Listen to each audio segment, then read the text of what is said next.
Bienvenidos a Solvento Su Macabro Podcast. Yo soy Dee. Yo soy Ali. Y hoy Ali les contará de un caso que sucedió en Edna, Texas. Jacqueline Medina is a heartbroken mother mourning the loss of her child. Another mother fighting for justice. Another parent who should not be burying and saying goodbye to their child.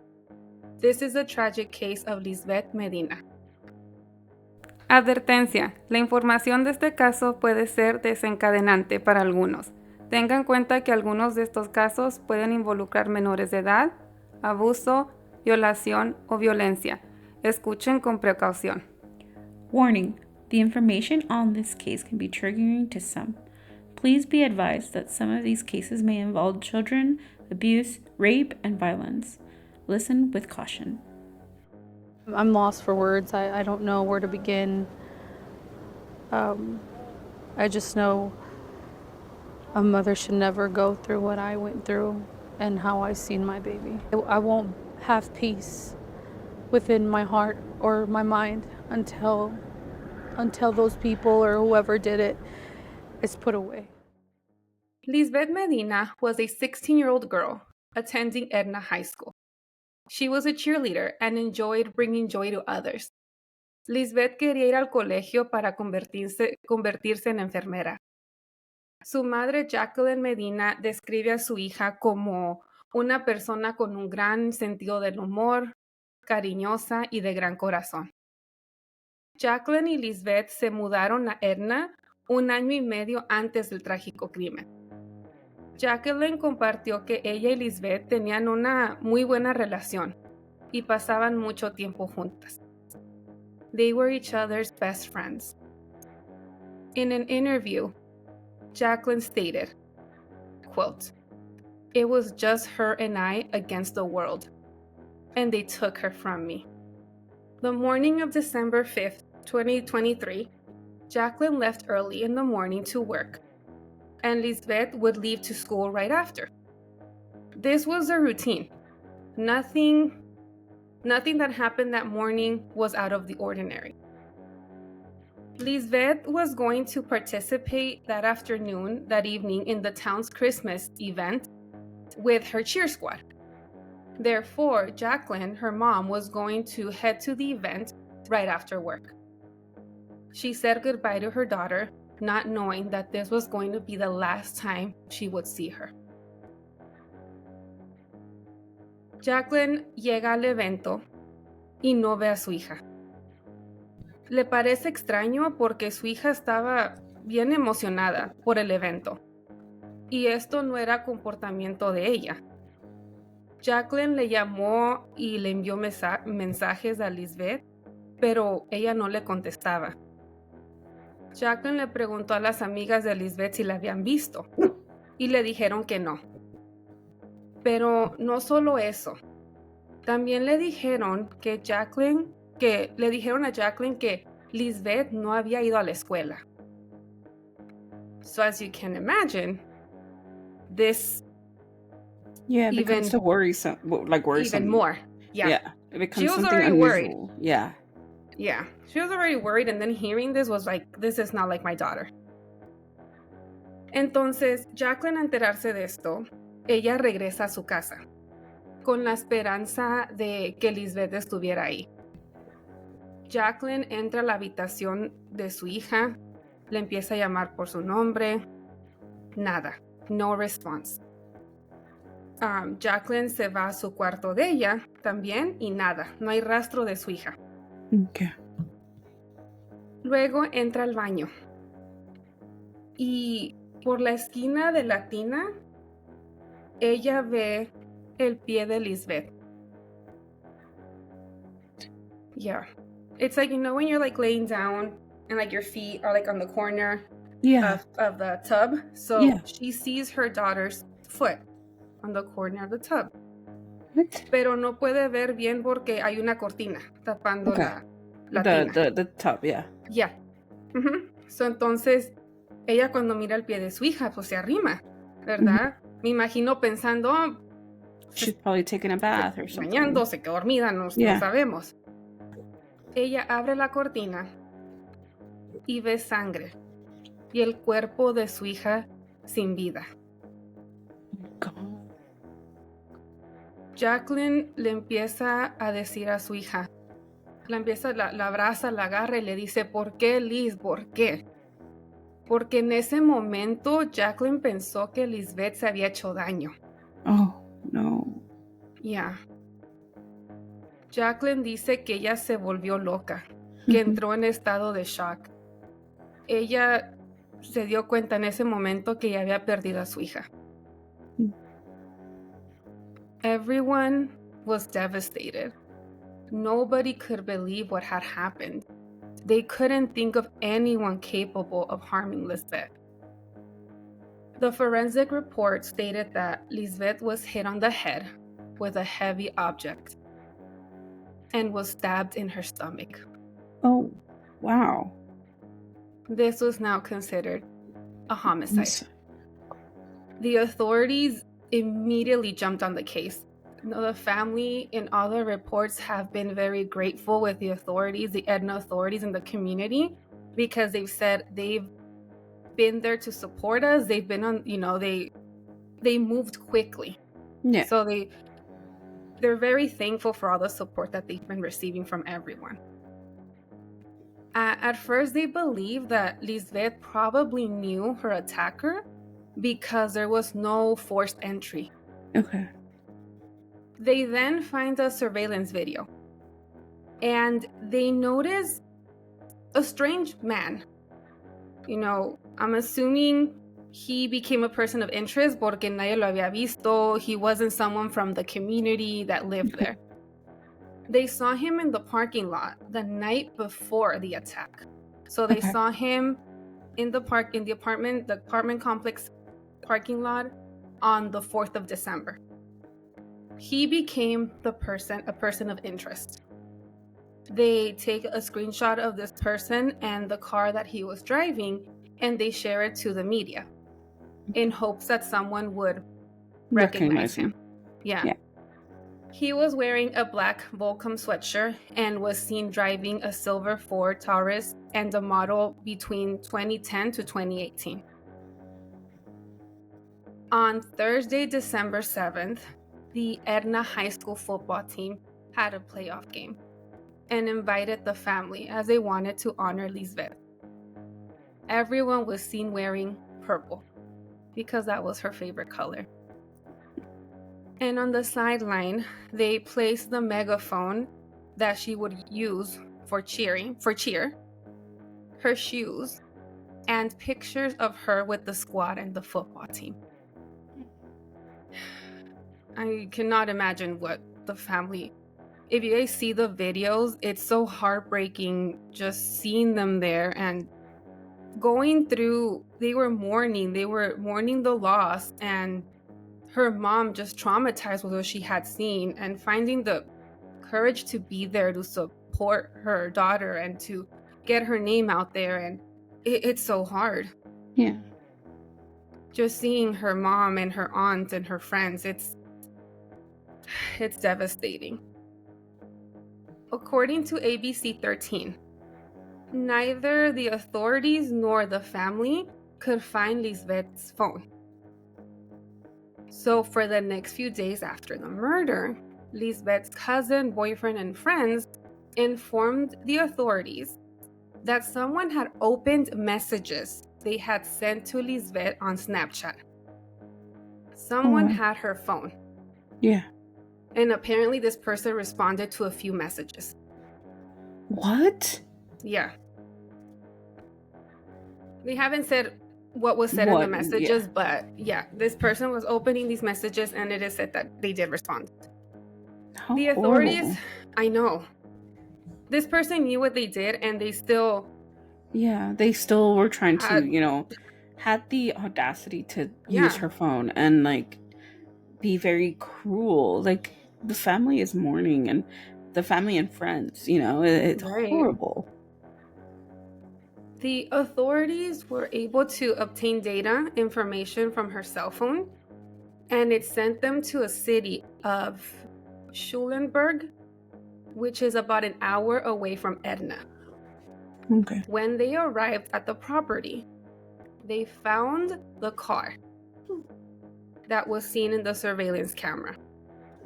And in the home, they were able to identify the man that was on the surveillance camera. Okay. Rafael Govea. Oh, and this happened that weekend. So her crime, she was murdered on Tuesday, and this person was caught that weekend. Oh, wow. They moved really quickly. Fast. Yeah. Rafael Govea Romero, de 24 años, fue detenido. Las autoridades descubrieron artículos que pertenecían a Jacqueline y Lizbeth en el auto de Rafael. Wow, okay. Una vez bajo custodia, Rafael confesó de haber matado a Lizbeth. He confessed, yeah, but he didn't say why. Oh my God. Yeah, he didn't. He never shared his reasons for doing this yet. La familia de Lizbeth no reconoció a Rafael. Compartieron que nunca lo habían visto ni oído hablar de él. At the time of the arrest, Rafael was actually on probation for a burglary he committed in Schulenburg in 2022. Oh, wow. Okay. Jacqueline's mother then remembered that a month before her daughter was murdered, the family had made a report for burglary as they noticed items from their home had gone missing. Wow. Okay. And no one in the family had taken them. So they made this report, but nothing came out of it. No one, was hurt. There was no one home when this happened. So it was like, okay, but now that this comes up and they, because of his history, the authorities believe that Rafael is actually linked to that burglary that happened in the family's home the month before. It was also suspected that Rafael, based on the interview, on the interrogation, had actually been stalking Lizbeth up until the day he murdered her. Jacqueline wondered if burglary was the motive again this time. But unfortunately, this time Lizbeth was home. That's interesting. What I have in mind is the fact that he had done this burglary before. He had this already in his background. But, for me, it's still unclear on, she wasn't, never mind. You're probably going to answer stuff like this. No, it's fine. It's okay. So, for me, it's okay, you know how she didn't end up going to school? Do you know if it's because Lizbeth was home that whole day and then that's when the murder happened, or? Well, I saw in another article that she was still wearing her pajamas when they found her. So she didn't even get to leave. Okay. Yeah. Wow. Yeah. So they haven't really released the time frame of when the actual crime, when the murder the timeline happened. Of what happened. Yeah. So it could have been early in the morning, right after her mom left, because we don't know what time. They haven't stated what time the mom would leave to work. Yeah. So we don't. We don't have a time frame, but it's just as everybody was as mom started, making these connections, and you start thinking, was he stalking her? Did he know did he follow the family, and did he expect for them to be gone and she hadn't left yet, and then he tried getting in and saw her there? Or was he actually planning on hurting her this whole time? Yeah. So we don't know yet. These are just assumptions. Assumptions, yeah. Especially because if he broke in, let's say if he there's a lot of theories, but if he did break in, how does that play a part? Because if there was no struggle or anything, how did she end up in the bathtub? There was no evidence on anything else that may have thrown the case around. It's interesting, the fact that a lot of things are still up in the air and they're still theories. Yeah. And I mean, and if he had done this before, if he had a history of this, he probably knew of ways to get into a home without being breaking caught. a lock or, yeah. En una entrevista, Jacqueline dijo lo siguiente. No sé si sufrió, si gritaba mi nombre, no sé nada. Es lo que me mata. Es tan desbatador imaginar lo que sintió esta madre cuando encontró a su hija, sabiendo que no pudo hacer más. De hecho, in that statement that I just said right now that she made, ella se está culpando a ella misma de que no pudo estar ahí para proteger a su hija. Yeah.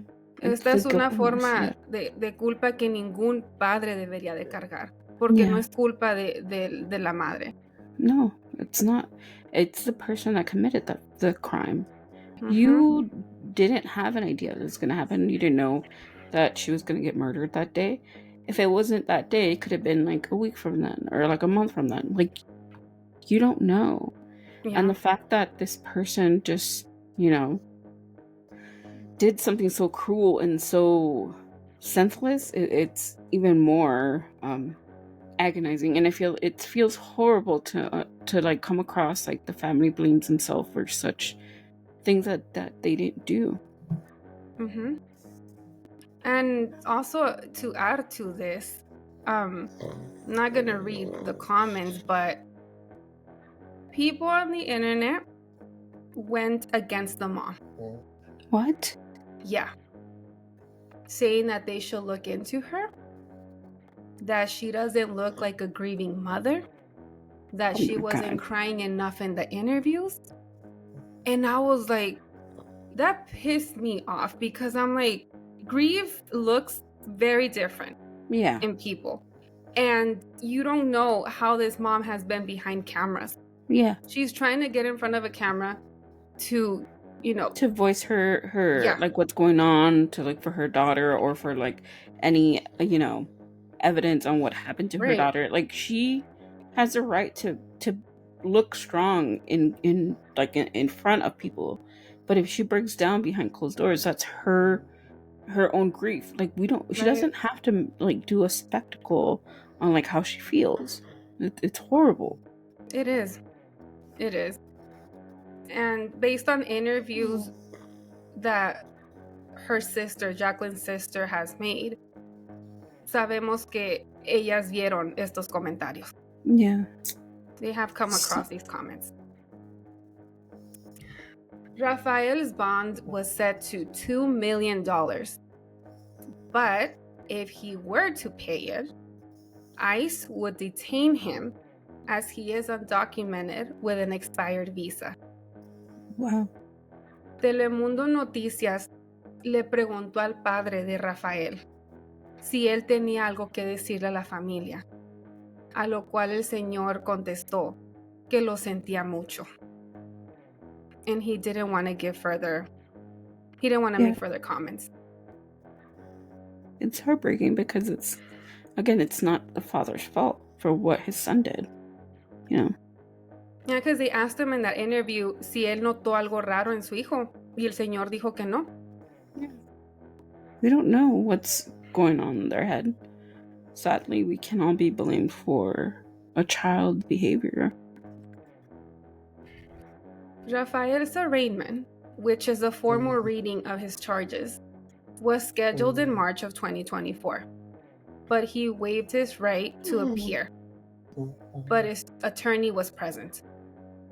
Rafael was indicted for capital murder, but pleaded not guilty in his arraignment. Because he pleaded not guilty, there will most likely be preliminary trials before it even goes to an actual trial. I guess he did this to receive either more time to build his defense or maybe to even accept a plea deal.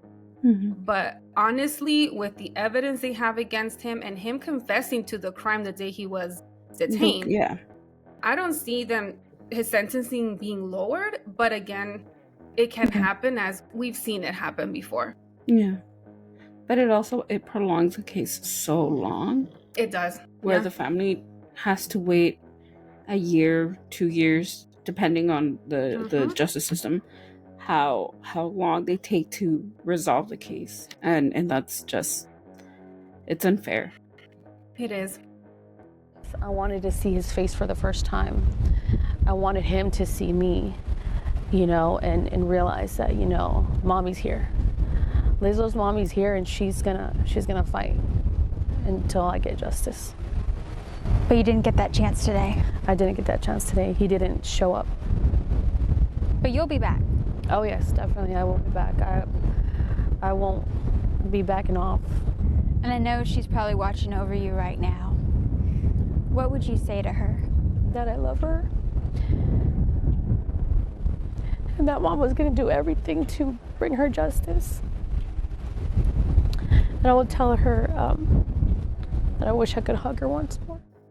Rafael may be behind bars right now, but that doesn't mean justice has been served. Lizbeth's family will continue to fight for her. They will not stop until this individual gets what he deserves. Él le quitó la vida a una persona, a una jovencita que aún le quedaba mucho por vivir. Le arrebató a una madre lo que más amaba. Este fue el trágico asesinato de Lizbeth Medina. Nuestros corazones están con la familia y con los amigos de Lizbeth. Ojalá obtengan justicia. Lizbeth no merecía de morir de esta manera. Ella debería de seguir con nosotros. This memorial shining bright. She loved everybody. She cared for everybody. I wanted to protect her from the world. And I'm just enraged that I couldn't protect her in her own home. Le digo que me perdone por no haber estado para defenderla. Again, that was the case for this week. Our hearts go out to Lizbeth and all her family, and truly hope that justice is served. With any of the updates that we have regarding this case, or final sentencing or anything, we will try our best to update on our social media platforms, as well as maybe doing an update on the case. But until then, we will pass the mic to you guys. What do you guys think about this case? What are your thoughts on it? You can leave any comments, any suggestions in our social media platforms. You can find us on Instagram, TikTok, on Twitter, or X as it's known now, and on, am I forgetting something? On Threads. Yeah, Threads. You can find us at SVSM_podcast, or on our Facebook as Sobrante Macabro Podcast. You can also stream the video portion of this audio on YouTube. So if you want to see our faces, you can see us on YouTube. You can just type in Sobrante Macabro Podcast or SVSM_podcast. It should pop up. If not, it's down in the description below. And yeah, we just want to open the mic to you guys. We want to know what you guys think. What are your thoughts on this case? If you've heard of this case before, if you want to, go further into research on this case, we want to know more. If you have anything regarding this case too, we would also accept that. But yeah, we want to hear from you guys. So if you guys, want to talk about it, comment on it, we're here for you guys. Just leave us a DM, a comment, and we will reply as fastly as we can. And if you want to listen to the rest of the 114? Yes. Yeah, 14 episodes, you can listen on Spotify, Apple Podcasts, Amazon Music, or wherever you stream podcasts. And you can just type in Sobrante Macabro Podcast or, SVSM Podcast, and you can find all of our episodes there, our whole catalog, and you can stream it there. But yeah, let us know. We usually leave a ask box on our Spotify where you can leave your comments on there, and we will pin it to the episode so other people can see it and comment on it. But yeah, we are more than happy to hear what you guys think, and we would really appreciate it. Also, if you can leave a review and a review star or comment or whatever, that would be great. I don't know what I'm talking about anymore, but you could leave a review there. It'll help us a lot. It will push us up on the streaming section of the streaming services, and it'll give us a little bit of a bigger platform so we can share more of these stories and have more people engage with these stories and hear them, and hopefully find some sort of comfort in knowing that there's people out there that can help, or if they want their case to be heard more, we can receive more information from other people. We really have this podcast for you guys. We want to share stories based on people of color and have our voice be heard. So if you have any suggestions as well, our platforms are open, so you could just leave us a DM with like cases that you want us to cover, and we will do that. But as of now, that is all for this week. I don't know, what is there anything else that we need to talk about? Any updates? No. Okay. No, everything is good. It is 4th of July weekend in the United States, so most of the people that are in the US have today off, basically today, and they're celebrating 4th of July. Make sure to eat a lot of watermelon, stay hydrated, get some hot dogs in you. I don't know what people usually do. I usually just spend it inside trying to comfort my dogs because they're going to be barking like crazy. So please take care of your doggies, keep them inside, have the AC going, put out some loud music, comfort them as much as you can. Start dancing to distract them. Oh my gosh, yes. I technically just put like really loud, like calming music, and that helps for most of the time. But if not, try to do everything you can to keep them distracted. Please bring those babies inside, because tomorrow is going to be horrible. So please take care of your animals. I bought Leo the little ears. Remember the little ears? Yeah, the little earmuffs? Yeah. Also, if you can hear, the pugs are snoring. They're sitting right next to me. The fireworks literally stopped when we were halfway through the episode. So now they're snoring. But you were saying, sorry. Oh no, I said I bought him the ones that you had sent me. Yeah. So, have you tried them on him yet? I tried it once, and he kind of like he squirmed, and he was like, "What is this?" He tried taking it off, but we left it on for a few minutes, and he was okay. So we'll see tomorrow. I am hoping those little earmuffs help him, because Leo just goes and hides in the closet. So I really, really, really hope that those little earmuffs work for him.